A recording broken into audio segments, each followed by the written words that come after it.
सर्दियां जा चुकी थीं और गर्मी आ चुकी थी। इस बार गर्मी ने अपने सारे रिकॉर्ड तोड़ दिए थे। घर में इतनी भयंकर और तेज गर्मी थी कि लोगों को समझ में नहीं आ रहा था कि वे क्या करें। इसी बीच हरियापुर गांव में दो बहनें रहती थीं। बड़ी बहन का नाम ममता और छोटी बहन का नाम संगीता था। दोनों बहनों का विवाह एक ही गांव में हुआ था। बड़ी बहन का विवाह एक अमीर घर में हुआ था। उसका पति बहुत बड़ा व्यापारी था और बड़ी बहन का एक बेटा था। लेकिन छोटी बहन के हालात कुछ गंभीर थे। उसका पति जमींदार के यहाँ खेतीबाड़ी करता था। संगीता के एक बेटा और एक बेटी थे। बेटी का नाम अंजू और बेटे का नाम रोहन था। वे एक टूटी फूटी झोपड़ी में रहते थे। जहाँ बड़ी बहन आलीशान घर में रहती थी, वही छोटी बहन बहुत मुश्किल से अपना जीवन जी रही थी। एक दिन अंजू अपनी माँ से कहती है, माँ, बहुत गर्मी लग रही है। तुम पंखा ठीक कब कराओगी? ऐसे तो जीना बहुत मुश्किल हो रहा है। हाँ माँ, नींद भी नहीं आती इस गर्मी में। गर्मी बहुत भयंकर हो रही है। बेटा, हम इस पंखे को ठीक कराएंगे। तुम 2-3 दिन रुक जाओ। तुम्हारे पिता कुछ पैसे लाएंगे और मैं भी थोड़े पैसे जमा करूंगी। तब हम एक नया पंखा ले लेंगे। खैर, अब तुम ये बात छोड़ो। मैं काम पर जा रही हूँ और तुम दोनों अच्छे से पढ़ाई करना। संगीता अपनी बड़ी बहन के यहाँ झाड़ू पोछा का काम करती थी और इसी से वो अपना घर चलाती थी। एक दिन ममता आती है और संगीता से कहती है, अरे संगीता, आज तुम सफाई थोड़ी अच्छे से करना, क्योंकि कल मेरे बेटे का जन्मदिन है। हमारे यहाँ बड़े बड़े लोग आएंगे, इसलिए कोई भी कमी नहीं रहनी चाहिए। नहीं दीदी, कोई कमी नहीं रहेगी। मैं सब अच्छे से कर दूंगी। कल तुम अपनी दोनों बच्चों को भी ले आना। वे भी आएंगे और यहाँ आकर आनंद करेंगे। ठीक है दीदी, मैं अपने दोनों बच्चों को लेकर आ जाऊंगी। फिर संगीता पूरे दिन भर सफाई कर लेती है और शाम होने पर अपने घर लौट आती है और अपने पति से बात करती है। सुनो जी, इस गर्मी में तो बहुत बुरा हाल है। बच्चे कह रहे हैं कि पंखा ठीक करवा लो, ऐसे नींद नहीं आती है। तो आप जमींदार से थोड़े पैसे ले आओ और थोड़े पैसे मैं दीदी से ले आऊंगी। इससे हम एक नया पंखा ही ले आते हैं। इस पुराने पंखे को कितनी बार ठीक करवाएंगे? ये तो बार बार खराब हो जाता है। देखो भाग्यवान, थोड़ा घर संभाल कर चलना होगा। हम नया पंखा नहीं ला सकते। अगर नया पंखा लाएंगे तो हमारा राशन नहीं आ पाएगा। इसलिए तुम ऐसा करो कि यही पंखा ठीक करवा लेते हैं और अगले साल हम एक नया पंखा ले आएंगे, क्योंकि हम धीरे धीरे थोड़ी बचत करेंगे। इससे अगले साल नया पंखा ले लेंगे। देखो जी, मैं तो इस गरीबी से तंग आ चुकी हूँ। कितने दिन और ऐसे चलेगा? वहाँ पर मेरी बड़ी बहन को देखो, कितनी ऐशो आराम की जिंदगी जी रही है, और मैं देखो यहाँ पर एक नया पंखा भी नहीं ला सकती। तुम ऐसी बातें करके मुझे शर्मिंदा मत करो। इसमें मैं क्या करूं? मैं गरीब हूं, पर तुम चिंता मत करो। कभी भगवान हमें भी अमीर बनाएगा। तुम थोड़ा धैर्य रखो, सब कुछ अच्छा होगा और हम एक दिन बहुत बड़े अमीर आदमी होंगे। ये बात दोनों के बीच चल ही रही थी कि तभी दोनों बच्चे आ जाते हैं। तब संगीता कहती है, बच्चों, कल हमें एक बर्थडे पार्टी में जाना है, तो तुम सुबह उठकर जल्दी तैयार हो जाना। माँ, कहाँ जाना है? किसके यहाँ पार्टी है? कई दिनों बाद हम कहीं पार्टी में जा रहे हैं। हम तुम्हारी मासी के बेटे की जन्मदिन की पार्टी में जा रहे हैं, तो तुम दोनों सुबह उठकर जल्दी तैयार हो जाना। हम सुबह जल्दी ही निकल जाएंगे। ये बात सुनकर दोनों बच्चों के चेहरे पर मुस्कान आ जाती है। सुबह होती है और तीनों ममता के घर के लिए निकल जाते हैं। घर जाकर बच्चे देखते हैं कि घर में बहुत ठंडक थी। ये देखकर बच्चे थोड़े चौंकते हैं और फिर अपनी मम्मी से कहते हैं, माँ, इस घर में इतनी ज्यादा ठंड कैसे है? और ये बक्सा सा क्या है? बच्चों, इसे एसी कहते हैं। यही ठंडी हवा देता है और पूरे घर को ठंडा करता है। बच्चों, हम अगले साल ये जरूर लेंगे। इस साल तो हमें जैसी तैसी काम चलाना होगा। फिर ममता के बेटे का जन्मदिन मनाया जाता है। केक वगैरह काटा जाता है और सभी लोग मिलकर जश्न मनाते हैं। दोपहर का समय था और बाहर बहुत तेज गर्मी पड़ रही थी, लेकिन घर के अंदर ठंडा माहौल था। ये देखकर दोनों बच्चे ममता के बेटे के कमरे में जाकर सो जाते हैं। थोड़ी देर बाद पिंटू, ममता का बेटा, आता है और उन दोनों बच्चों को देखकर अपनी माँ के पास जाकर कहता है। ये सुनकर ममता को बहुत ज्यादा गुस्सा आ जाता है और वो उन दोनों बच्चों के पास जाकर कहती है, अरे ओ, ये तुम्हारी बाप का कमरा नहीं है कि तुम यहाँ आकर सो गए? समझ में आया क्या? चलो उठो यहाँ से। पंखा लगवाने की तो औकात है नहीं और आ जाते हैं ऐसे में सोने के लिए। ये सुनकर संगीता आती है और कहती है, दीदी, ये क्या बात हुई? ऐसे थोड़ी बच्चों से कहा जाता है तो आपकी ही भांजी ना। मेरी भांजी है, पर मेरी बेटे से बढ़कर नहीं है। ये क्या है, ज्यादा ही सिर चढ़ा दिया है तुमने इन लोगों को। मेरे घर में आकर कोई भी ऐसा व्यवहार नहीं करेगा। तुम भी निकलो यहाँ से और अपने बच्चों को लेकर जाओ। और आज से काम पर आने की कोई जरूरत नहीं है तुम्हें, समझ में आया ना? तुमसे भी अच्छी काम वाली ढूंढ लूंगी। ये देखकर रोहन को बहुत ज्यादा गुस्सा आ जाता है और वो कहता है, देखो मासी माँ, मैं बड़ों की इज्जत करता हूँ, इसलिए मैं आपसे ज्यादा कुछ नहीं कहूंगा, पर मेरी माँ की इतनी बड़ी बेइज्जती मैं सहन नहीं कर सकता। कभी ना कभी हमारा भी अच्छा समय आएगा, तब हम आपको बताएंगे। आज आप हमें अपने पैसों का घमंड दिखा रही हैं। पैसे हैं इसलिए घमंड दिखा रही हूँ। तुम्हारे पास नहीं है तो तुम क्या दिखाओगे? तुम्हारी फटी झोपड़ी या तुम्हारी फटी कपड़े? चलो मेरे घर से निकल जाओ। मेरे घर की रोटी खाकर मुझ पर ही रूप दिखा रहे हो। रोहन, ये कोई तरीका नहीं होता अपनी मासी से बात करने का। और दीदी, कोई बात नहीं, ये तो बच्चा है, पर मुझे काम से मत निकालो। मैं तुम्हारे आगे हाथ जोड़ती हूँ।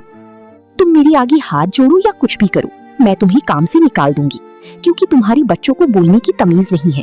पहले इन्हें किसी अच्छी स्कूल में डालो जहाँ इन्हें बोलने की तमीज सिखाई जाए। दीदी, मेरे बच्चों ने कोई गाली नहीं दी है।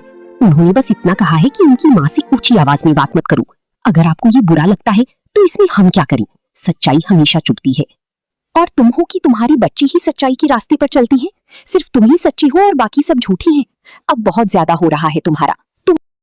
ममता के घर से निकलने के बाद बच्चे और संगीता तीनों अपने घर आ जाते हैं। अब संगीता को बहुत बड़ी टेंशन हो जाती है कि अब वो करे तो क्या करे। ऊपर से गर्मी इतनी ज्यादा थी कि सोना भी मुश्किल हो रहा था। शाम का समय होता है, तभी संगीता का पति घर आता है। अरे क्या हुआ संगीता, तुम इतनी उदास क्यों हो? और आज तुम इतनी जल्दी कैसे आ गई? फिर संगीता उसे सारी बात बता देती है। ये सुनकर उसका पति भी बहुत ज्यादा परेशान हो जाता है। ये सब देखकर रोहन के मन में कुछ ख्याल आता है। रोहन विज्ञान का होनहार स्टूडेंट था। वो घर में अक्सर छोटे मोटे गैजेट बनाता रहता था। वो कुछ सोचने लगता है। उसके मन में एक अच्छा विचार आता है। इस गर्मी में ऐसे तो जीना मुश्किल है, और मम्मी पापा को कुछ कह भी नहीं सकता, वे वैसे ही परेशान हैं। मुझे कुछ उपाय सोचना होगा। क्यों ना मैं एक कूलर बना लूं? लेकिन कूलर बनाने के लिए मुझे कुछ सामान चाहिए होगा। वो कहां से इंतजाम करूं? हाँ, एक काम करता हूं, जो हमारे पास ये पुराना ड्रम है उसे ले लेता हूं, और ये जो खराब पंखा है उसे दुकान से ठीक करवा लाऊंगा। पर पंखा ठीक कराने के लिए मेरे पास इतने पैसे नहीं है। मुझे कुछ पैसों की जरूरत पड़ेगी। अरे हाँ, मेरे पास कुछ पैसे हैं जो मैंने बचा कर रखे हैं, वही ले आता हूँ। रोहन अपने पैसे लेने के लिए जाता है, लेकिन उसके पास पैसे कम होते हैं। उसे थोड़े और पैसों की जरूरत होती है। ये तो पैसे कम हैं, इसमें थोड़े और पैसे होते तो काम हो जाता। ये तो सिर्फ 700 रुपए हैं, 300 रुपए और कहाँ से लाऊं? तभी उसकी बहन अंजू आती है और कहती है, क्या हुआ भैया, तुम बहुत परेशान लग रहे हो, क्या बात है, मुझे बताओ। देख बहन, मेरे दिमाग में एक उपाय आया है जिससे हम जुगाड़ से कूलर बना सकते हैं। लेकिन कूलर बनाने के लिए जो सामान लाना है उसके लिए मेरे पास सिर्फ 700 रुपए हैं, 300 रुपए कम पड़ रहे हैं। अब मैं सोच रहा हूँ कि वो पैसे कहाँ से लाऊं। मम्मी पापा से मांग भी नहीं सकता, उनके पास तो वैसे ही राशन के लिए पैसे नहीं हैं। देखो भैया, मैंने भी कुछ पैसे बचा कर रखे हैं, मेरे पास 300 रुपए हैं, तुम ले लो। क्या सच में तुम्हारे पास 300 रुपए हैं? अगर मिल जाए तो सब काम हो जाएगा। मेरे दिमाग में ये योजना है कि हम घर में जो पुराना ड्रम है उसे काट कर कूलर का ढांचा बना लेंगे, और ये जो हमारा खराब पंखा है उसे उस ढांचे में फिट कर देंगे। उसमें खस लगाकर हमारा कूलर तैयार हो जाएगा। और मोटर मुझे बनानी आती है, कुछ सामान लाकर मैं बना लूंगा। लेकिन ये बात किसी को बताना मत, हम सरप्राइज देंगे मम्मी पापा को। फिर दोनों भाई बहन कूलर बनाने के लिए सामान लाने जाते हैं। सामान लाकर वे दोनों मिलकर कूलर बना लेते हैं। जब वे कूलर को चालू करते हैं तो कूलर चल पड़ता है। ये देखकर दोनों भाई बहन बहुत खुश होते हैं और अपनी मम्मी पापा को ये बात बताने के लिए जाते हैं। देखो मम्मी पापा, भैया ने ये कूलर बनाया है और इससे हवा भी ठंडी आएगी। अरे वाह बच्चों, तुमने तो कमाल कर दिया। पर ये सब तुमने किया कैसे? और तुम्हारे पास पैसे कहाँ से आए? हमने दोनों ने थोड़े थोड़े पैसे बचा कर रखे थे, उसी से हमारा ये जुगाड़ हो गया। वाह वाह बच्चों, इससे तो हवा बहुत ठंडी आ रही है। शाबाश रोहन, शाबाश अंजू। फिर वे उस कूलर को चलाकर चारों आराम से सोते हैं और उन्हें अच्छी नींद आती है। लेकिन रोहन के दिमाग में कुछ चल रहा था। वो सुबह उठकर अपने माँ पापा से कहता है, माँ और पापा, मैं आपसे एक बात कहना चाहता हूँ। क्यों ना हम ऐसी जुगाड़ वाली कूलर बनाकर बेचें, क्योंकि मार्केट में कूलर के दाम 10 से 15 हजार रुपए होते हैं, और अगर मैं ऐसी जुगाड़ से कूलर बनाऊंगा तो हम उसे 5,000 रुपए में बेच सकते हैं। इससे हमारे करीब 3,000 रुपए बच जाएंगे और इसमें अच्छा मुनाफा होगा। क्या आप थोड़े पैसे उधार नहीं ले सकते?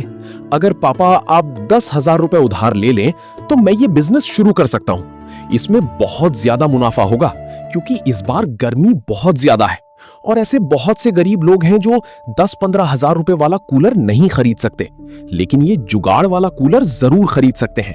देखो रोहन बेटा, मैं आज जमींदार से बात करूंगा 10,000 रुपए उधार लेने के लिए। अगर वो दे देंगे तो तुम अपना बिजनेस शुरू कर लेना। इसके बाद राजू जमींदार के पास जाता है और कहता है,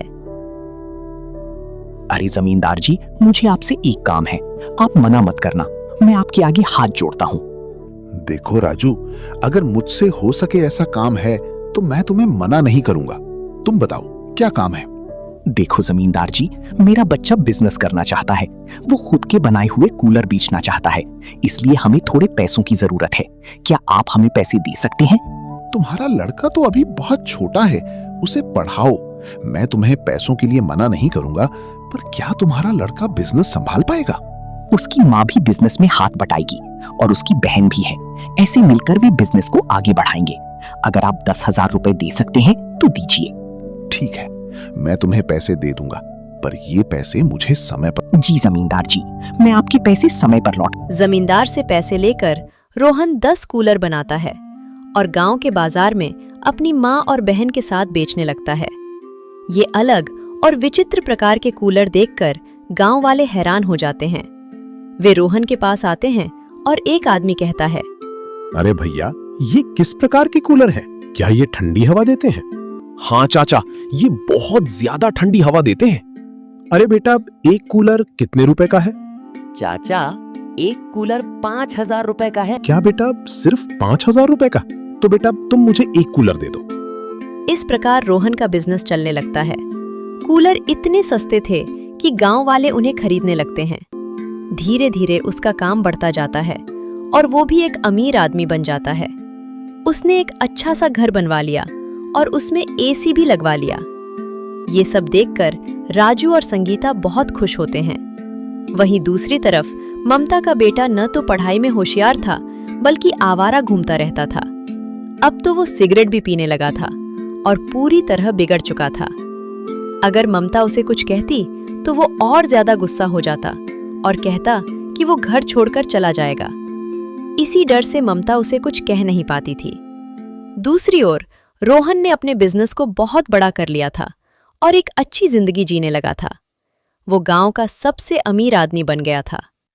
कहानी का सार: ये कहानी दिखाती है कि मेहनत, बुद्धिमानी और लगन से इंसान अपनी किस्मत बदल सकता है, जबकि घमंड और गलत संगति इंसान को पतन की ओर ले जाती है।